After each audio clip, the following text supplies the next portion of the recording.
This Saturday, Arizona State travels up to Salt Lake City to battle their inescapable Pac-12 adversary, Utah. ASU should get comfortable with seeing Kyle Whittingham's unit, as the Utes will go with the Sun Devils and join the Big 12 Conference next year. Funnily enough, the ASU-Utah matchup has been seen on the gridiron since the early 60s, when both programs were still in the Western Athletic Conference, more affectionately known as the WAC. Arizona State and Utah were both part of the group that founded the WAC in 1962, sparking a historic back and forth between the teams. During the Devils' tenure in the WAC, they would win 8 conference championships, including 4 straight under legendary coach Frank Kush. Arizona State would eventually leave the WAC for greener pastures in the form of the Pac-10 in 1978. However, Utah in the Western Athletic Conference wouldn't find as much success, claiming only 2 conference championships.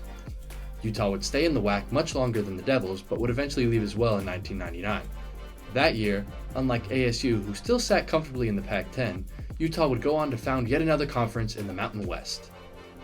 The ASU-Utah competition would halt in this era, as both teams would be too busy in their own conferences, but the series between the two schools would be renewed in 2011, when Utah announced that it would join the Pac-10 along with Colorado to make it the Pac-12. Since 2011, ASU and Utah have relived their days in the WAC as they have played each other 11 times since the revival, with the Sun Devils currently holding a slight upper hand in the head-to-head record being up 6-5.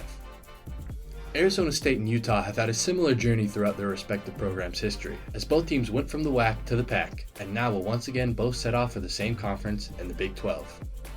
Parker Burrell, Ethan Neal, WCSN.